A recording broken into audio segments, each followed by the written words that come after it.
감사합니다. 예수님을 알 수 있도록 또 저희들에게 지혜를 더하여 주시고, 또 우리의 감정을 늘 새롭게 하여 주시고, 또 우리의 의지와 실천력을 더해 주셔서 전인격적으로 주님을 알게 하여 주시고, 또 경험하게 하시고, 자랑하게 하시고, 또 증거할 수 있도록 주님께서 저희들을 붙잡아 주시고 인도해 주시기를 원합니다. 오늘도 익히 아는 말씀이지만은 다시 한번 예수님의 사람 되심에 대해서 함께 말씀을 또 읽고 정리하기를 원합니다. 주님께서 친히 역사해 주셔서 또 주님을 더 깊이 알고 나아가는 저희들 되게 하여 주시고, 또 하나님 영광을 받아 주시옵소서. 여러 가지 치료 중에 있는 성도들 주님께서 긍휼을 베푸시고 주님을 굳게 붙잡고 이 어려움을 참고 능히 이겨낼 수 있도록 하나님이 함께하여 주실 줄 믿습니다. 예수님 이름으로 기도합니다. 아멘. 지난주에 이어서 예수님의 사람 되심에 대해서 말씀을 나누고 있습니다. 예수님은 인류의 사람들 중에서 인류 역사 가운데 가장 어울리는 단어가 이 전무후무라는 단어를 아무 때나 우리가 쓰는데요, 아무 때나 쓰는 게 아니고 예수님께 가장 합당해요. 전에도 없었고 앞으로도 없을 것입니다. 완전한 사람이면서 동시에 완전한 하나님이신 분은 예수님밖에 없으셔요. 앞으로도 없습니다. 완전한 하나님이 완전한 사람이 되시는 일은 앞으로도 없습니다. 예수님이 유일한 구원자인 이유를 조금 얘기를 한다 그러면은 이제 그 예수님만이 가지고 있는 독특성이기 때문에 그렇죠.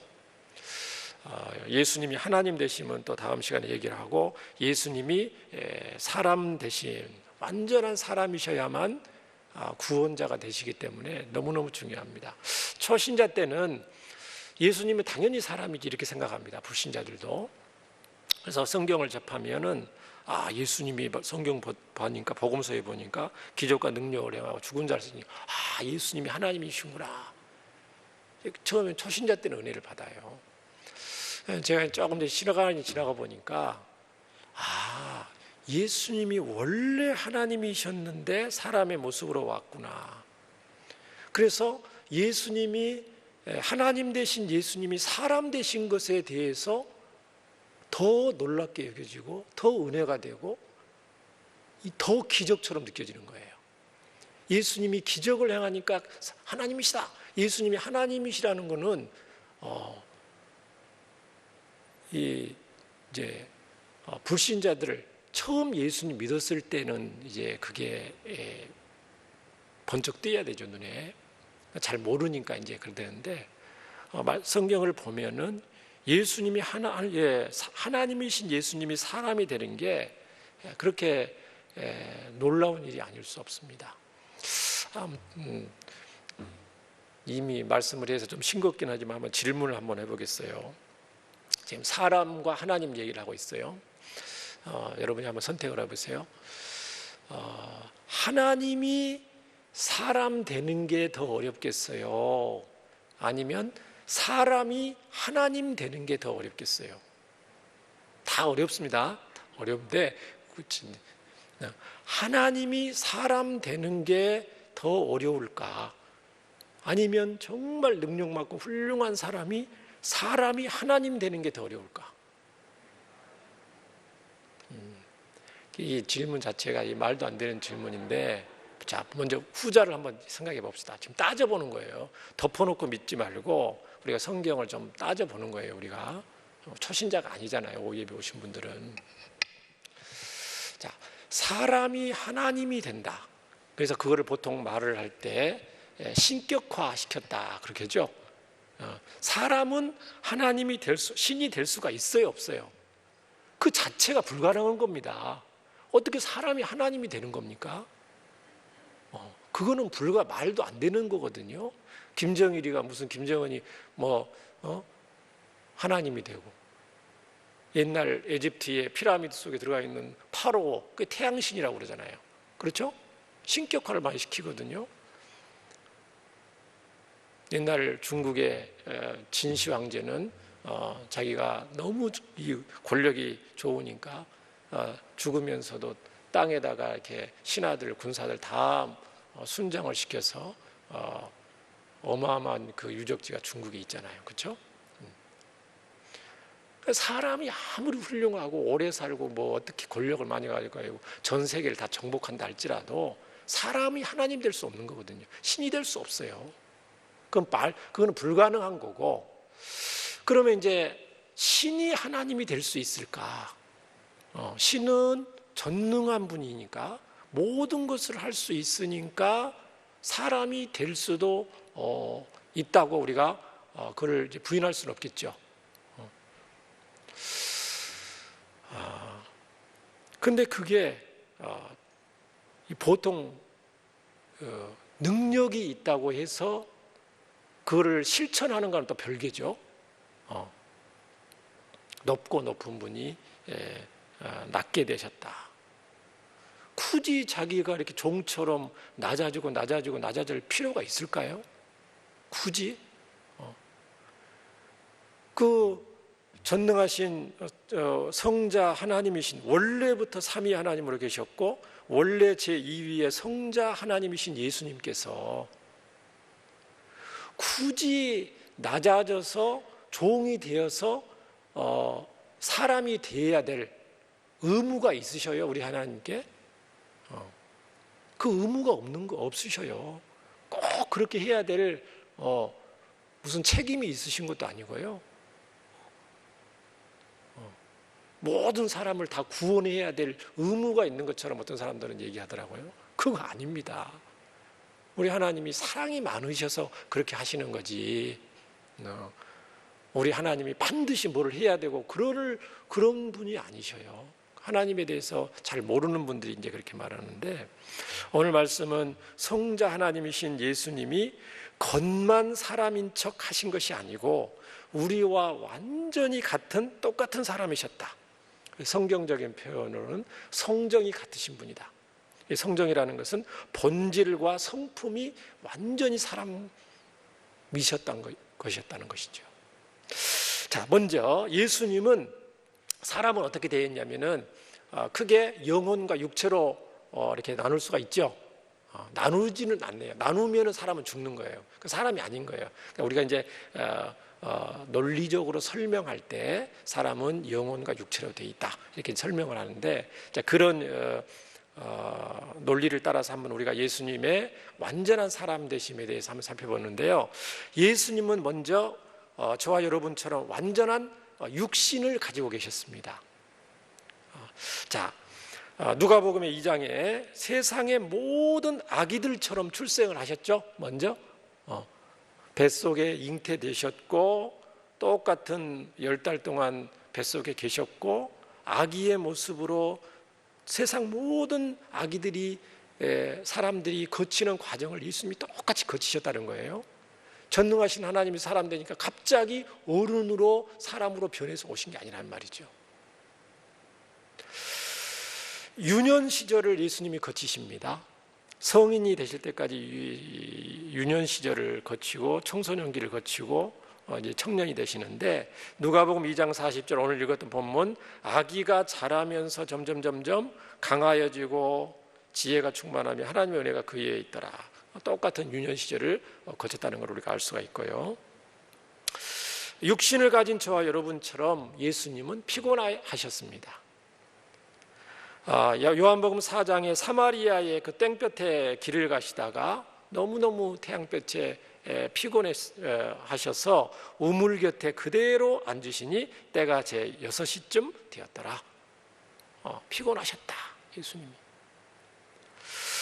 요한복음 19장 예수님 십자가에 못 박혀 죽으실 때에 목이 너무 말라서 내가 목마르다 하면서 갈증을 호소하는 장면이 우리가 나옵니다. 육신을 가지셨다는 거예요. 육신을 가지셨기 때문에 예수님은 저와 여러분처럼 음식물 섭취를 통해서 육신의 영양분을 얻으셨습니다. 그러니까 육신적으로 음식물을 안 먹으면 약해지시는 거죠. 마태복음 4장에 40일 금식하신 후에 줄이신지라 체력이 고갈되셨다는 거죠. 그래서 예수님이 40일 금식하고 마귀의 유혹을 물리치신 다음에 뭐라고 기록되어 있냐면 마태복음 4장 11절에 이에 마귀는 예수를 떠나고 천사들이 나와서 예수님을 수종드니라, 그 구절이 있어요. 시험을 물리쳐도 예수님의 육신은 여전히 굶주린 상태죠. 그러니까 금식을 해보시면 알겠지만 음식물을 섭취한다고 40일 동안 금식한 게 하루 이틀 만에 체력이 회복되는 게 아니에요. 음식물을 꾸준히 부드러운 음식물부터 해서 몸을 이렇게 해야 몸이 차츰 회복이 되는 것을 우리가 알 수가 있습니다. 그러니까 천사들이 수종 들면서 예수님께 음식물을 꾸준히 공급을 해서 시간이 필요하다는 거죠. 예수님의 육신의 체력이 회복할 정도로.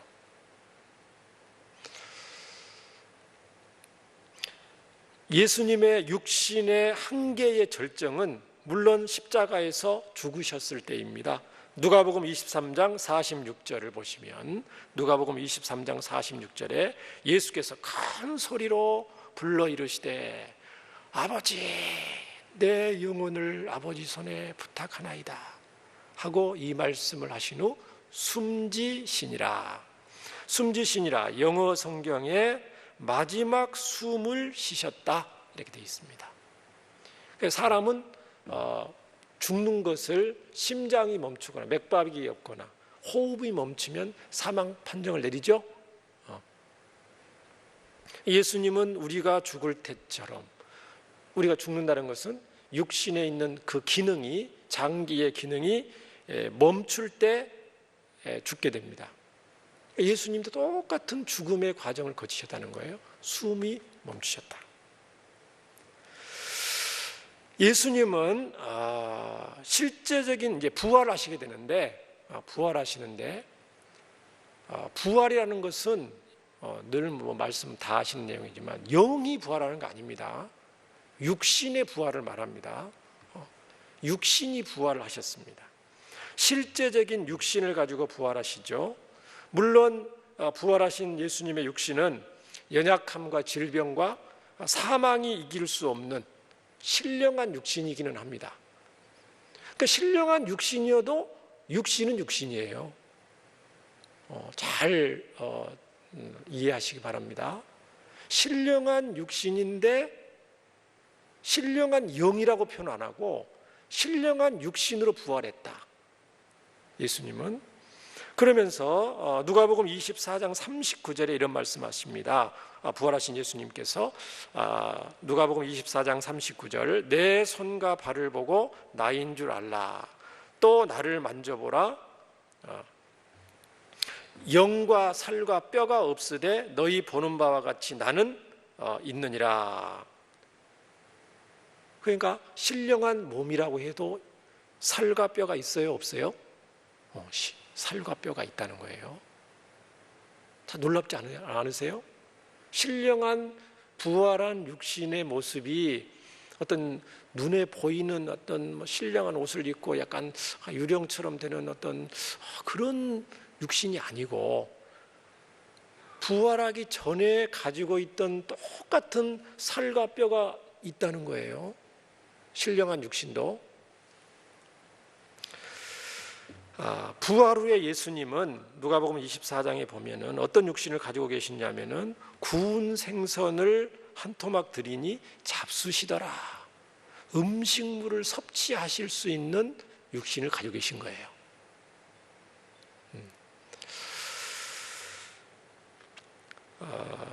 누가복음 24장 50절 51절 스크린에 제 말씀 부탁드렸는데 누가복음 24장 50절 51절 예수께서 그들을 데리고 예수님 승천하신 장면 보시기 바랍니다. 베다니 앞까지 나가서 손을 들어 그들에게 축복하시더니 축복하실 때에 그들을 떠나 하늘로 올려지시니.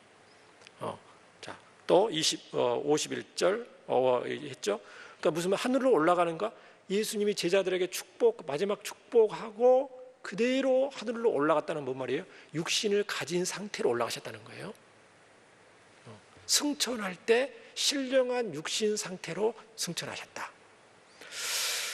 사도행전 9장 9절부터 11절, 자, 예수님의 승천 장면입니다. 이 말씀을 마치시고 그들이 보는데 올려져 가시니 구름이 그를 가리어 보이지 않게 하더라. 올라가실 때에 제자들이 자세히 하늘을 쳐다보고 있는데 흰 옷 입은 두 사람이 그들 곁에 서서 이르되 갈릴리 사람들 어찌하여 서서 하늘을 쳐다보느냐? 너희 가운데서 하늘에 올려지신 이 예수님은 하늘로 가심을 본 그대로시리라. 이게 무슨 말입니까? 예수님이 신령한 육신을 가지고 지금 승천하시는데 하늘에 계시다가 때가 되면 예수님이 재림하시는데, 재림하는 예수님의 모습이 어떤 모습이라고요? 승천하는 그 모습 그대로 신령한 육신을 가진 모습대로 예수님은 다시 오신다는 겁니다. 굉장히 놀랍 장면이죠. 자, 이 모든 성경의 말씀을 우리가 종합을 해보면은 예수님의 육신은 부활 전에도 또 모든 면에서 우리와 같았습니다. 그리고 부활 후에도 역시 살과 뼈를 가진 완전한 인간의 육신을 가지고 계심을 보여줍니다. 예수님의 승천이 가르치는 것은 또한 지금 천국에서도, 그러니까 예수님이 승천하셨다는 것은 승천하셔서 재림 때까지 하늘에 계시잖아요, 그렇죠? 하나님 보좌 우편에 앉아 계신다고 했는데 성경에 신령한 부활한 육체를 가지시고 하나님 보좌 우편에 계신다는 거죠. 그리고 그 상태로 재림하신다는 거죠. 재림하시면 예수님이 부활의 첫 열매가 되시니까 예수님이 재림하시기 전에 저와 여러분이 만약에 이 세상을 떠난다면은 예수님이 재림하실 때 우리의 무덤이 열리고 저와 여러분이 부활한단 말이죠. 예수님 오실 때에 신령한 몸으로 예수님처럼, 그거를 지금 성경에 말씀을 하고 계십니다.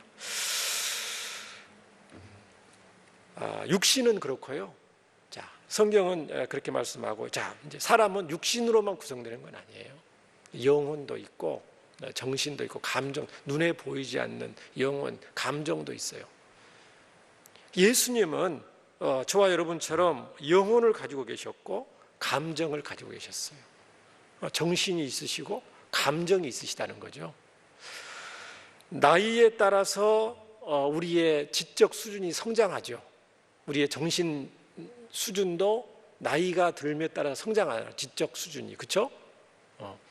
예수님도 마찬가지십니다. 자, 누가복음 2장 52절에 예수는 지혜와 키가 자라가며, 지혜가 자라시는구나. 원래 하나님이니까 육신적인 인간적 이 사람의 지혜가 갑자기 다 형성되는 게 아니구나. 성경 그렇게 돼. 52절에 예수는 지혜도 키와 함께 자라가셨다 이렇게 돼 있습니다. 하나님과 사람에게 더욱 사랑스러워 가시더라. 다른 어린이들처럼 먹고 읽고 또 쓰고 교육을 통해서, 예수님도 어린 시절 교육을 통해서 부모님에게 순종하는 걸 배우고 사회생활을 배우고 가정에서 일하는 걸 이렇게 배우셨다는 거예요. 예수님은 감정을 가지고 계셨는데 마태복음 8장 10절에 백부장의 믿음을 보시고 이스라엘 중 아무에게도 이만한 믿음을 보지 못하였노라 감탄하시며 놀라워하시는 장면이 나옵니다. 감탄하시고 놀라워하시죠. 나사로의 죽음을 보시면서 눈물을 흘리시더라. 슬피 우셨다는 거죠. 눈물이 흘릴 정도로 슬피 우셨다는 거예요. 그리고 마음을 다하여 기도하시는 장면이 나옵니다. 히브리서 5장 7절에 육체로 계실 때 자기를 죽음에서 능히 구원하실 이에게 심한 통곡을 하셨다. 울면서 통곡하면서 우시면서 기도하셨다는 거예요. 눈물로 기도하셨다는 거예요. 간구와 소원을 올렸고 그의 경건하심으로 말미암아 들으심을 얻었느니라. 하나님이시기 때문에 하나님 아들이 하나님께 기도하니까 다 통하는데 삼위일체잖아요. 본질과 능력과 지혜 모든 것이 동등하신 분인데 아버지께 기도할 때 육신의 모습으로 이 땅에 오서 기도하실 때 통곡하면서 눈물로 간구하신 예수님, 저와 여러분과 같이 우리와 똑같은 육신과 영혼, 감정을 가지고 사셨다. 이 말씀을 짧게 몇 구절을 통해서 정리를 하면서 얼마나 저와 여러분에게 이게 예수님의 육신으로 오시고 똑같은 우리와 같은 감정과 정신을 가지고 계셨다. 위로가 되는지 모릅니다. 친밀감이 느껴지는 거예요. 여러분 성경 보실 때 그 예수님의 사람 대신의 그 모습을 보실 때 정말 예수님 친밀감을 느끼시게 되기를 바랍니다. 같은 고난과 아픔을 겪으셨다. 같은 육신을 갖고 있기 때문에 아마 예수님 성경에 기록되어 있지만 예수님이 감기를 걸리셨을까 안 걸리셨을까요? 육신을 가지고 계셨는데 천하무적인 육신이 있어요? 육신이라는 건 연약한 거예요. 불완전한 거예요. 틀림없이 감기 같은 거 옛날 고대시대에 예방 접종도 없었을 거니까 그런 것도 잔병도 앓으셨을 거예요. 똑같이. 그런 똑같은 고난과 아픔을 겪으셨다는 것을 우리가 예수님의 사람 되심을 성경을 통해서 읽다 보면은 같은 우리 인간된 동질감을 느낄 수가 있죠. 동질감. 예수님 친밀감을 우리가 느낄 수가 있는 거예요. 같은 입장, 같은 처지, 같은 경험. 이 동질감이 얼마나 중요한 줄 아세요? 군대 간 남자들끼리는 통해요, 안 통해요? 똑같은 남자들이도 군대 간 사람들하고 군대 안 간 사람들하고 또 군대에 있어서는 동질감을 느끼죠. 자기들끼리 얘기해요. 별로 안 듣고 싶은데도, 그죠? 또 같은 부대에 있어도, 같은 군대에 갔어도 같은 부대에 근무하면 또 자기들끼리 동질감 느낍니다. 통한다는 거죠. 같은 경험을 했다는 거죠. 힘든 것을 얘기했다는 거죠. 날이 새도록 얘기할 수 있는 그 동질감이 있는 거예요. 여성들은 어떻습니까? 여성들은 여성들끼리 그 동질감을 느낄 수 있는 게 있어요. 결혼하고 임신하고 출산 그 고통을 느꼈던 그 엄마들은 엄마들끼리의 그 동질감이 있죠. 아무도 느낄 수 없는.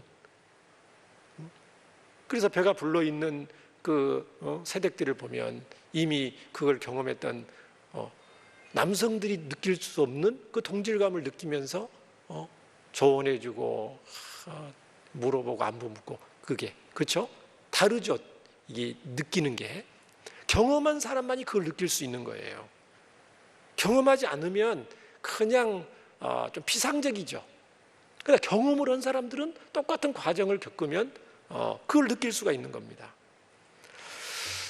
굉장히 이 사회에 그렇게 많습니다. 암 투병하는 가족을 둔 사람들은 암 투병한 환자들의 모임을 만들어서 그 암 투병하는 우리 가족들을 어떻게 도울 것인지 그 정보를 공유하죠. 좋은 음식들 공유하고 그런 걸 느낄 수가 있어요. 같은 입장에서 어떻게 그걸 경험하지 않는 가족들이 그걸 느낄 수 있겠어요? 그 동호회들도 마찬가지입니다. 하다못해 취미만 같아도 굉장히 동질감을 느끼죠. 사람도 모르는데 취미가 같다는 이유만으로 동호회도 만들고 낯선인데도 금방 친해지잖아요. 오늘 봤더니 어떤 분이 1층 로비에서 반갑게 두 사람이 맞이하는 거예요. 평소에 또 다른. 왜 그러냐 했더니 코로나 확진됐다가 한 분은 먼저 확진되고 이번 주일에 또 한 분은 이제 격리 해제돼서 오랜만에 또 만난 분들이요. 고생했다고 서로 막 확진되어서 치료 안 한 분들은 그걸 느끼지 못하죠. 그래서 또 그 경험을 느끼기 위해서 또 그 확진될 필요는 없지만은 확진되고 싶어서 느낀 건 아니잖아요. 어쨌든 같은 아픔을 느끼니까 동병상련으로 해서 동지감을 느끼는 거죠. 수고했다고. 나도 힘들었는데 집사님 참 이렇게 죽을 뻔했다고 하면서 동질감을 느끼는 거예요. 동병상련. 똑같은 우리와 같은 육신, 영혼, 감정을 예수님이 가지셨다. 얼마나 예수님과 우리가 친밀할 수 있는지. 예수님이 사람이 아니고 그냥 사랑이 많으신 그냥 하나님이셨다. 그러면 그렇게 예수님과 이렇게 친밀하게 우리가 느낄 수 있을까요? 지식적으로 전지한 지식을 가지고 사람들의 아픔을 느끼는 거하고 친히 사람이 되어서 저와 여러분이 느꼈던 똑같은 아픔과 과정과 외로움과 고통과 배신감과 그걸 느끼면서 희노애락을 느끼면서 저와 여러분을 함께 하시고 돕는 예수님 완전 다르죠? 그런 분이 어디에 있겠습니까? 그런데 우리 인간들과 다른 부분도 있어요. 예수님이 인간들과 다른 부분은 뭐냐면 우리처럼 육신과 감정을 가지셨지만 죄가 없으시다고 성경은 또 말씀을 하셔요. 자, 죄가 없단 말은 원죄도 없으시고 자범죄도 없단 말씀이죠. 성경적인 근거들이 굉장히 많은데요. 마태마가 누가복음에는 40일 금식하신 후 예수님이 마귀의 유혹을 물리치시는 장면이 나오고요. 요한복음 8장에 요한복음은 나는 세상의 빛이다 선포하셔요. 빛이다는 말은 어둠과 빛은 함께 못하잖아요. 그렇죠? 죄가 없으시다는 선언이시고요. 요한복음 8장 29절에 이런 말씀을 기록이 되는 거예요. 요한복음 8장 나를 보내신 이가 나와 함께 하시도다. 나는 항상 그가 기뻐하시는 일을 행하심으로 나를 혼자 두지 아니하셨느냐. 하나님이 항상 기뻐하는 일을 예수님이 하신대요. 죄라는 것은 하나님께서 하지 말라는 것을 안 해야만 죄를 안 짓는 것도 있지만은 하나님이 명령하신 것을 율법의 요구를 다 순종해야만 죄가 없는 거거든요. 그러니까 그런 면에서 예수님은 적극적으로 하나님 기뻐하신 일을 다 하셨다. 여러 성경 구절이 많은데 대표적으로 몇 군 고린도후서에는 하나님이 죄를 알지도 못하신 일을 우리를 대신하여 죄로 삼으셨다. 그렇게 기록되어 있고요. 히브리서 7장 26절 이러한 대제사장은 우리에게 합당하니 거룩하고 악이 없고 더러움이 없고 죄인에게서 떠나 계시고 예수님은 죄가 없으신 분이다. 베드로전서 베드로는 오직 예수님은 흠없고 점도 없는 어린 양 같은 그리스도의 보배 피로 우리가 구속받았다. 죄가 1.1획도 없다 이렇게 말씀하십니다. 이외에도 너무 많은 성경이 있는데 시간 관계상 생략하고요. 자, 말씀을 정리하면 예수님은 성경 곳곳에서 예수님은 뭐라고 말씀하시냐면 완전한 사람이셨으나 죄는 결코 없으셨다고 성경은 선포를 하고 계십니다. 증언을 하고 계십니다. 자, 이 땅에 오신 예수님은 우리들처럼 똑같은 육신과 영혼과 감정을 가지셨기 때문에 성경은 그러기 때문에 그게 어떤 의미가 있냐면은 예수님이 저와 여러분과 같은 육신과 영혼과 감정을 가지고 계셨기 때문에 이 땅에서 우리들이 당하는 온갖 시험과 고난을 능히 이해하시고 도우실 수 있는 분이라고 말씀하시는 거예요. 히브리서 2장 18절에 보십시다. 히브리서 2장 18절 히브리서 2장 18절을 보시면 말씀 보겠는데요. 그가 시험을 받아 고난을 당하셨은즉 시험 받는 자들을 능히 도우실 수 있느니라.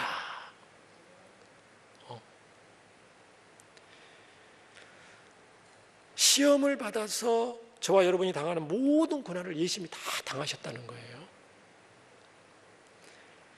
사실 예수님께서 가장 이 땅에 사시면서 힘든 일이 무엇이었냐면요,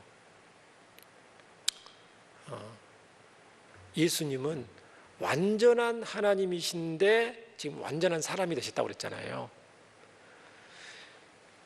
예수님의 가장 큰 고통은 뭐냐면은 이 땅에 사는 동안에 신적인 능력과 권세 이거 계셔요. 가지고 계셔요. 그렇죠? 죽은 자도 살리시고 풍랑도 잠잠케 하시고 사람들의 속마음도 꿰뚫어 보시고 기적과 능력을 행하실 수 있는 그 능력을 가지고 계시어요.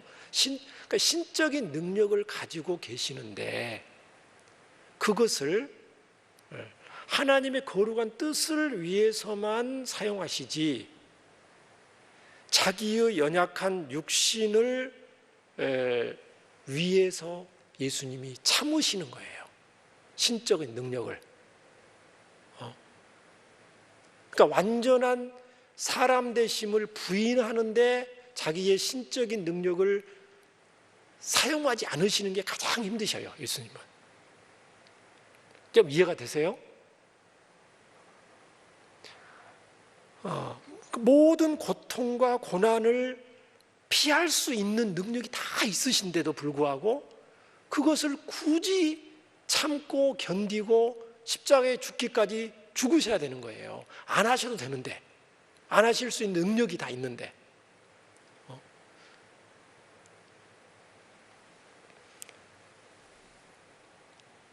그렇기 때문에 저와 여러분은 이 땅에 사는 동안에 어떤 눈에 보이는 어떤 훌륭한 어떤 다른 사람이나 돈이나 명예나 권력이나 어떤 저와 여러분이 가지고 있는 어떤 경험이나 이런 것이 아니고 오직 예수님께만 나가야 될 줄 믿습니다. 우리의 처지를 가장 잘 아시고 도우시는 분이 예수님밖에 없으시기 때문입니다. 하나님 말씀 히브리서 4장 15, 16절 말씀을 우리 다 함께 큰 소리로 읽고 우리 함께 기도하기를 원합니다. 히브리서 4장 15, 16절입니다. 결론적으로 우리 함께 봅니다. 자, 우리 함께 읽겠습니다. 시작. 우리에게 있는 대제사장은 우리의 연약함을 동정하지 못하실 리가 아니요 모든 일에 우리와 똑같이 시험을 받으시니로되 죄는 없으시니라.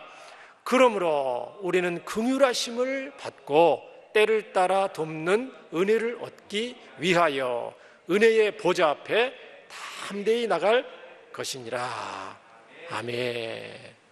그렇기 때문에 예수님께 우리를 도우실 수 있는 우리의 연약함을 다 아시고 경험하신 그 예수님께 있는 모습 그대로 때를 따라서 나가야 되죠. 나아갈 때 도움을 받을 수가 있어요. 나아갈 때 은혜의 보좌 앞에 우리는 날마다 때마다 일마다 담대히 나가는 복된 성도들 되시기를 주의 이름으로 축원합니다. 말씀을 기억하면서 우리 함께 기도하시겠습니다. 살아계신 하나님 아버지, 하나님이신 예수님께서 우리와 똑같은 연약한 육신을 가지시고 우리와 같은 영혼과 감정을 가지시고 사신 것이 저희들에게는 큰 위로가 됩니다. 우리 주님은 이처럼 완전하신 사람으로 온갖 시험과 고난을 다 하셨기에 우리의 처지를 다 아시며 연약함을 능히 도우실 수 있으심을 믿습니다. 이 땅에 저희들 살면서 어떤 고난과 어려움이 있더라도 주님의 긍휼하심을 받게 하시고 때를 따라 돕는 은혜를 얻기 위하여 은혜의 자리에 은혜의 주 예수님께 담대히 나아가는 저희들 되게 하여 주시옵소서. 우리 주 예수님 이름으로 기도합니다.